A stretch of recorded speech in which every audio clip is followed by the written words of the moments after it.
Hello everybody, my name is Zen and we're going to talk about The Last Campfire, which is a puzzle adventure game from Hello Games.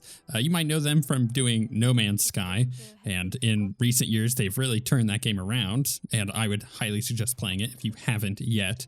But they've also did Joe Danger, and that's their pedigree. Joe Danger, No Man's Sky, and now The Last Campfire. Pretty different games by all regards. So what is The Last Campfire?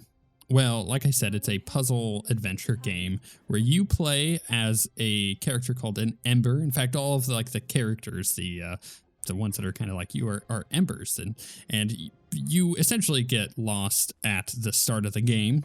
And you begin your journey trying to find your way through this world. And along your way, you're finding forlorn spirits. They are embers that have kind of been lost, or not necessarily lost, but what's a better way to put it? I think I would call them more like disconnected with the world. It's like maybe that could be read into as depression or just insecurity and stuff like that. I don't really know. There's a lot of deep meaning behind some of the stuff in the game, and I'm not making fun of it. Literally, there's a lot of deep meaning put into these lost or forlorn souls. And when you encounter one of them, in order to get their soul to not be lost anymore and to help them out, you have to solve a little puzzle that is specific to that one soul. And the puzzles range anywhere from like highly simple, just move blocks around puzzles or push and pull puzzles, to you have like a torch and there's wind, and the wind will blow out the torch, and now you have to move things around. And then as you get further and further into the game, it starts combining a lot of these ideas. Your basic puzzle game stuff. Like, it starts out kind of easy. It starts teaching you the mechanics of different puzzles. And then as you get further and further into the game, it combines those ideas together to make more difficult puzzles as you go. Now, if this doesn't sound anything like what you're into, what I will say is that this game, for me at least, has been a breath of fresh air, strangely enough. It is such a relaxing experience. It's so chill. The music is amazing. The graphics are incredible. Like the art design that they went with just works for this game, and it's beautiful to behold as you're running around.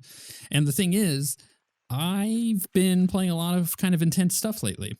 I just finished Deathloop, for example, and I've been playing Diablo 2 Resurrected. Those are pretty intense experiences, and you know what? It was really nice to just jump into The Last Campfire and just relax, just have an experience, to just get lost in a world that wasn't requiring much of me. It just wanted me to go on the journey, and I loved that about my experience with this game. And I think, if you're not usually into puzzle games, but you like more narrative experiences or guided experiences or games that relax you, then this is definitely a game for you, even with the puzzle stuff. And some of the puzzle stuff, I will say, has some strange like adventure game logic to it. For example, and by the way, all of the footage I'm using in the background, I'm not going to spoil anything like past like the beginning of the game here, and then I'm also not going to spoil any of the narrative or any of the larger puzzles as you get further on. But as an example of the adventure game logic, if you've ever played a game like, I don't know, Monkey Island or Escape from Monkey Island, or any of the Monkey Islands, or any kind of adventure game like anything that Tim Schafer has done, really. But the idea behind it is some of the logic is a little it's both logical and illogical at the same time. So there was a frog who was hungry, and there was a fisherman at the pond with the frog, and the fisherman was kind of being like, this frog is kind of annoying because he eats all my fish. He eats all my fish before I can catch him. And then you go and explore a little other part of the world, and you find a worm, just an earthworm. You do a little puzzle to get it, but then you get an earthworm. And you might think for a second, oh, maybe this earthworm is used with the fisherman.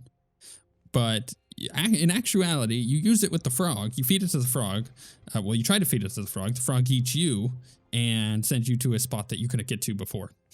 And it's like weird little things like that, that, you know, you're not, like, that makes sense. Sure, you're going to feed something to the frog. The tongue gets you, pulls you in, and then it puts you somewhere else. But because it is in the same area as a fisherman who is trying to fish, you would assume, like, oh, maybe the fisherman wants the bait and is going to try to catch stuff with it, right? So, like, you try to put 2 and 2 together there, but in reality, the puzzle solution is more convoluted than that. And that's not a bad thing, because it actually allows you to have puzzles in the game that, you know, make you use just part of your brain. Like, it's not requesting you have a difficult time trying to come up with like some esoteric explanation for these puzzles. It's just saying, hey, here's a small puzzle. Why don't you figure it out? And I like that. I like that a lot. Here's another example. There was a bird that had a key to a gate that was right next to the bird. And in order to get the key, you go up and you try to get up to the bird. And as you do, the bird scares and flies away and drops the key into a puddle. And then in a nearby cave, you find a net. It's a ripped net, and you have to get that net repaired in order to go and fish the key out of the water in order to open up the gate. And it's just like little puzzles like that are not, you know, they're not complicated. This isn't a game where you're going to be sitting there staring at your screen for 45 minutes being like, I just don't understand what the logic on this puzzle is, or what am I supposed to do with this thing that I got at the beginning of the game? You know, like, it's not going to do that to you, but it is going to give you a relaxing experience from the get-go. And that is what I really like about this game. And like I said, why it hit me perfectly when I first started playing it, because I was like, I just beat Deathloop. I've been playing a lot of Diablo 2 Resurrected. I just needed some. Oh, and here's another thing. I had the kids gone and out of the house for like 5 days. And it was me and the wife and the baby. And so it was already kind of relaxing. And then they came home and it was just noise. And like, oh my goodness, I just wish I was relaxed again. And then this game popped up for me and I started playing it. And like I said, it just got me. I think it's freaking fantastic. If what I have described so far doesn't get you, you're like, well, this doesn't seem like my kind of thing, then I get it. But for anyone who is even mildly interested, you should try it. And the reason why is because it has a very low barrier to entry. So first and foremost, the game is only $15 at its MSRP. So like you can already get it on sale on PC on Green Man Gaming for $10, which is a steal for a really good, incredible experience like this.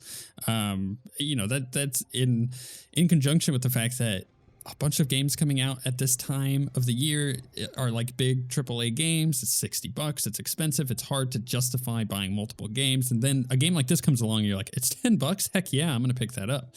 So I have put a link. It's my affiliate link for Green Man Gaming. I've put it in the description. And by purchasing the game through them on PC, you will help the channel out a little bit. But at the same time, it's only $10. Right? Like that's, I don't pimp my affiliate link like ever. And I'm doing it in this case because 1, I believe in this game, and 2, it's only $10. Come on. Like it's a great experience. And then on top of that, it is basically on every platform. Like you can get it on Xbox, you can get it on PC, both Steam and on Epic Game Store. So if you are for whatever reason just wanting one or the other, you can do that. It's on PlayStation. I said it's on Xbox. It's also on Apple Arcade. Like this and Nintendo Switch, like you can get this game anywhere. So you have no excuse not to play it. You could play it on anything. And by doing that, you know, by putting it on every platform, they're giving the greatest accessibility for this game just for everybody to try it out, to check it out and see whether they like it or not. And here's another thing, and this is something I don't necessarily talk about a lot on the channel. Again, I play games like Deathloop and Mass Effect and Dragon Age and, you know, Baldur's Gate 3. I'm playing like pretty large RPGs a lot of the time, and many of them have a lot of adult themes. But at the end of the day, like I mentioned, I got kids. You know, I got my baby. Sure, she's not playing games anytime soon, but I have 3 other kids. And it is a consistent thing for me, and maybe you're the same way, maybe you're a parent, where I'm always considering like, oh, I wonder if they could play this. I wonder if they would be interested in this game, because they like playing games. They often play games like this because, you know, their age range is not dramatic, but it's enough that they can't always play the same games together. So having a game that they can jump in and play on their own when they get their own game time, or, you know, when it's a weekend and they don't have to worry about school and stuff like that, it's really nice. And this is one of those games where it's been in my mind the entire time I've been playing it, being like, oh, you know what? They would love this game. My wife would love this game. Not necessarily because she's a casual gamer. She's far from it, but she would just love to hang out and have a nice, chill, relaxing experience where she's not pressured to like be optimal or anything like that. And there's a lot to be said for games like that. We don't get many of them. And when they come around, they are very, very special. And like I said, the atmosphere, the graphics, the deeper meaning behind some of the storytelling and narrative, on top of just the pretty chill puzzles and not really expecting a lot from you, and being able to slowly introduce you to the puzzle mechanics, so that way when they start ramping it up, it's not overwhelming. Like, it's all really, really good. And I don't think I can not recommend this game. It's like everybody should play it. Everybody should play it. You know, I think it's kind of rare that I don't have more to say about a game other than that it's good and you should play it. You know, part of this is because I don't want to spoil things. I don't want to go too deep into stuff that happens later in the game or deeper meanings of anything like that, because I think that the experience of this game is best experienced, you know, like actually playing the game. Watching someone play it is definitely not the way to do it. Going and actually doing it on your own is going to be the best way to go through this experience. And again, for such a low barrier to entry, it's absolutely worth it.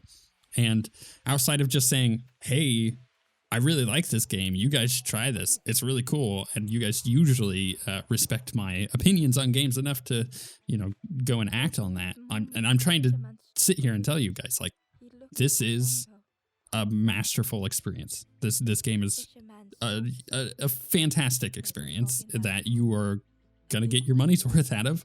And if you want to just chill and relax and, you know, take a break from all that's going on in the world, I think this game will surprise you. And that's again, it's rare that I have that's all I can say about it, because I don't want to spoil things.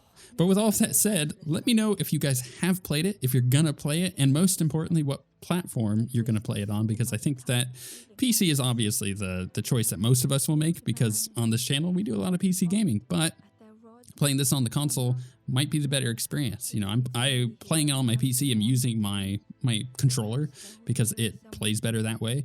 It's just the way that I play these kind of games. I like to play a controller, and honestly, I think I would prefer this game on the Xbox as opposed to my PC, so I can go sit down on the couch and enjoy the process that way.